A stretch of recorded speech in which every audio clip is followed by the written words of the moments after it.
সুবহান মানে পবিত্র মহাময় সত্তা, যে আল্লাহ তাআলার কাছে কোনো কিছু অসম্ভব নয়। সকল দোষ ত্রুটি থেকে আল্লাহ তাআলা পবিত্র, মুক্ত। তার মানে আল্লাহ তাআলা এই ঘটনা শুরু করার আগেই আল্লাহর সাথে সুবহান শব্দটি নির্ধারিত করেছেন, যাতে দুনিয়ার কোনো মানুষের মনের মধ্যে এই সন্দেহ বা এই চিন্তাটা না আসে যে এই ঘটনা তো অবিশ্বাস্য বা অসম্ভব। এই অসম্ভব, অবিশ্বাস্য, অক্ষমতা, অপারগতা থেকে এই ঘটনাকে মুক্ত করার জন্য আল্লাহ তাআলা সুবহান শব্দ দ্বারা শুরু করেছেন। সুবহানাল্লাহ। তিনি বলছেন তার বান্দা, এখানে আব্দুন শব্দ ব্যবহার হয়েছে। আব্দুন শব্দ মানে বান্দা। বান্দা বলা হয় রূহ এবং শরীর দুইটা একসাথে যেই জিনিস গঠিত, এটাকে কি বলা হয়? আব্দুন।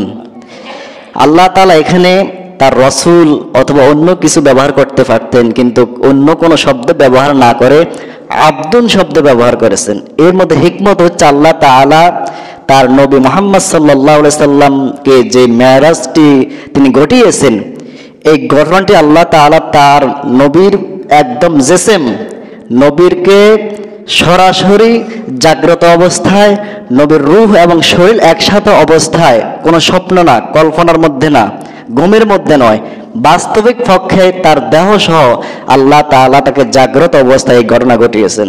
সুবহানাল্লাহ। আল্লাহ তাআলা প্রতিটি কথার মধ্যে ব্যাখ্যা, বিশ্লেষণ, তাফসীর অনেক বিশাল। আল্লাহ তাআলা আসরা বিআবদিহি, তিনি বলছেন তার বান্দাকে আল্লাহ তাআলা নিজেই ভ্রমণ করিয়েছেন। সুবহানাল্লাহ। আল্লাহ তাআলা এই ঘটনা, এই মেরাজের যে বর্ণনা, এই যে ইসরার কথা, সেই জিনিসটা, সেই যে বিশাল একটি ঘটনা, মুজিজা, এটার ফাইল স্বয়ং আল্লাহ তাআলা। সুবহানাল্লাহ। আল্লাহ তাআলা বলছেন রাতের অল্প কিছু সময়ের মধ্যে আল্লাহ তাআলা তার বান্দাকে মসজিদে হারাম থেকে মসজিদে আকসা পর্যন্ত ভ্রমণ করিয়েছেন, এবং মসজিদে আকসা, বাইতুল মুকাদ্দাসের চতুর্পার্শ্বে আল্লাহ তাআলা বরকতময় করে রেখেছেন। এরপর আল্লাহ তাআলা কি জন্য? লিনুরিয়াহু মিন আয়াতিনা।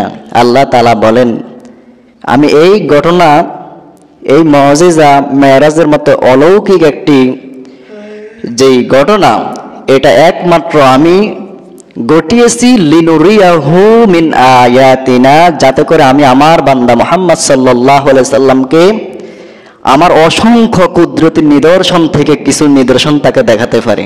সুবহানাল্লাহ। আল্লাহ তাআলার অসংখ্য কুদরতি নিদর্শন, সে নিদর্শন থেকে কিছু নিদর্শনকে আল্লাহ তাআলা তার বন্ধুকে দেখাবেন। সুবহানাল্লাহ বলেন না?